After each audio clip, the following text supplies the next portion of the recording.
The world of picture television brings us the news of the world through two central news agencies called Reuters and the Associated Press. The Rothschilds bought Reuters in the 1800s, which later bought the Associated Press and made the Rothschild family owners of the world's largest central news services. To the present day, the world depends on these Rothschild-owned central news services as their main source of news and information. In his book called Who Owns the TV Networks, author Eustace Mullins claims that the major TV networks, radio stations, newspapers, and publishing empires are controlled by the Rothschild, Rockefeller, and J.P. Morgan money cartels through their corporate conglomerates. The bankster-owned media conglomerates include weapons manufacturers General Electric and Westinghouse, which profit from promoting wars. Control over the Internet, publishing, recording, and top cable companies can be traced back to the same Big Five media empires: General Electric, Time Warner, Viacom, Disney, and News Corp. These media monopolies are owned directly or indirectly by the Rothschild, J.P. Morgan, Rockefeller, and Oppenheimer Brotherhood. Yes, there are now more stations and more media voices, but they're all coming from the same ventriloquist. Every TV show needs corporate sponsors, and corporate sponsors sponsor pro-business, pro-government programming, and journalists who support the agenda of the Big Five media owners. While two-thirds of the world goes hungry, these banksters offer gazillion-dollar sponsorships to sports athletes to play with their balls. Why? Because they keep the masses distracted from the important issues.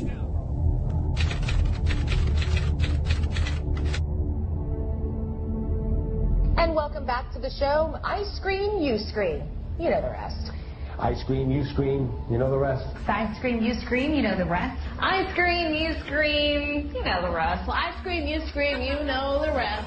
I scream, you scream, well, you know the rest. I scream, you scream, well, you know the rest. I scream, you scream, we all, well, you know the rest. I scream, you scream, you know the rest. I scream, you scream, we all know the rest. I scream, you scream, you know the rest. I scream, you scream, well, you know the rest. I scream, you scream, you know the rest. Mike Myers says, yeah, baby. Mike Myers says, yeah, baby. Mike Myers says, yeah, baby. Mike Myers says, yeah, baby. Mike Myers says, yeah, baby. Mike Myers says, yeah, baby. Mike Myers says, yeah, baby. Mike Myers says, yeah, baby. Mike Myers says, yeah, baby. Mike Myers says, yeah, baby. Mike Myers says, yeah, baby. Mike Myers says, yeah, baby.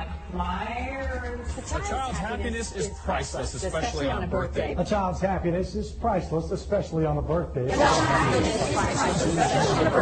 happiness is priceless, especially on a birthday.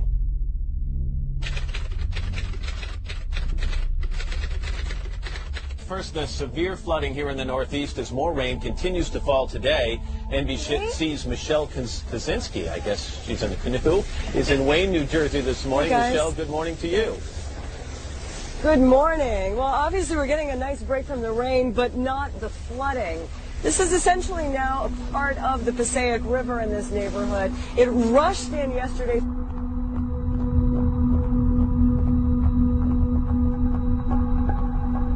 I just got a picture of the conditions that Kayla Brown has been living in for the past 2 months. Essentially, she was by the neck inside of what would look like a steel cage, roughly 4 by 4 by 6, and that steel cage was then inside of a larger container. Now, a massive search is underway in this field behind me because the victim herself told police that she believes as many as 4 bodies may be buried here. George? Boy, that is just horrific. Okay, Lindsay. An ABC News producer is being investigated by the network after reported evidence that a live camera shot on Good Morning America was doctored by falsely stringing police tape in the background. The shot featured reporter Lindsay Davis in Woodruff, South Carolina, where a woman was allegedly held captive in a storage container by a registered sex offender. Behind Davis, yellow police tape can be seen with the words, "Sheriff's Line, do not cross." A wider photograph of the scene shows that police tape was actually just attached to some ABC camera equipment to enhance the scene. Dateline NBC, a primetime news program, airs a story in 1992 entitled Waiting to Explode. The story includes footage demonstrating that a line of trucks produced by General Motors readily explode on impact, To see for ourselves what might happen in a side impact crash, Dateline NBC hired the Institute for Safety Analysis to conduct crash demonstrations. Unlike GM tests, the fuel tanks were filled with real gasoline.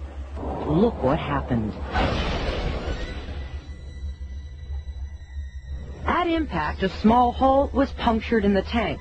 According to our experts, the pressure of the collision and the crushing of the gas tank forced gasoline to spew from the gas cap. The fuel then erupted into flames when ignited by the impacting car's headlight. After the program airs, one of the firemen at the taping of the crash contacts GM. The conversation inspires a full-scale investigation. 3 months later, NBC is forced to reveal their role in fabricating the news. NBC's contractor did put incendiary devices under the trucks to ensure that there would be a fire if gasoline were released from the truck's gas tank. We said the crash, quote, forced gasoline to spew from the fuel cap, end quote. GM says since the gas cap was the wrong cap for the GM filler tube, and because the gas tank was overfilled, the cap came off when the impact occurred. We agree with GM that we should have told our viewers about these devices. The Dateline reporter, however, said, quote, at impact, a small hole was punctured in the tank, unquote. GM has now x-rayed that tank and found no hole. We acknowledge the placing of the incendiary devices under the truck was a bad idea from start to finish. That's our new policy, and we'll be right back. Look at a pyramid. In the first couple layers, the really eager, hard-working young journalists are out there trying to get the stories, trying to make a name so they can move up that pyramid. Well, the further they move up the pyramid, the more they realize that, the outlets really aren't interested in major news that rocks the boat. The boat Charles refers to belongs to those at the top of the pyramid, where the interests of the media outlets are quietly defined.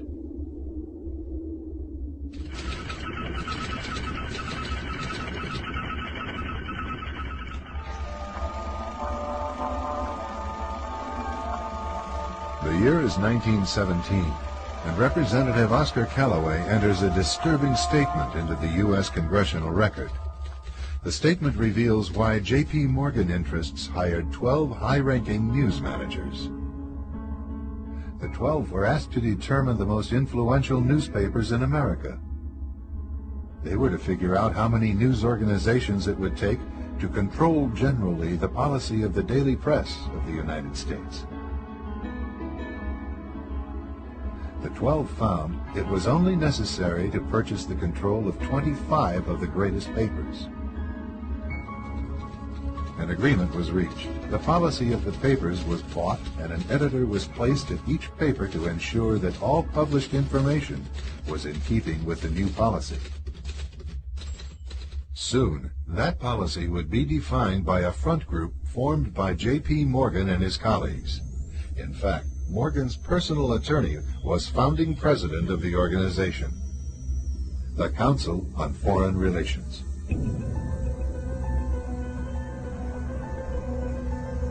Today, the CFR maintains that its goal is to increase America's understanding of the world. However, the actual objective of this highly exclusive club is revealed by the rare admissions of the insiders themselves. In the early 60s, a Georgetown University professor collects information for a book favorable to the network of powerful men who founded the CFR. For 2 years, Professor Carroll Quigley is allowed to examine the confidential papers and secret records of this network. Quigley reveals that these men aim to create a world system of financial control in private hands, able to dominate the political system of each country and the economy of the world as a whole. In short, they seek total and quiet control of the entire world. And the CFR is their most visible conduit for carrying out that agenda. CFR members include America's wealthiest tycoons, as well as the highly placed elite in government, academic institutions, tax-exempt foundations, and the establishment media.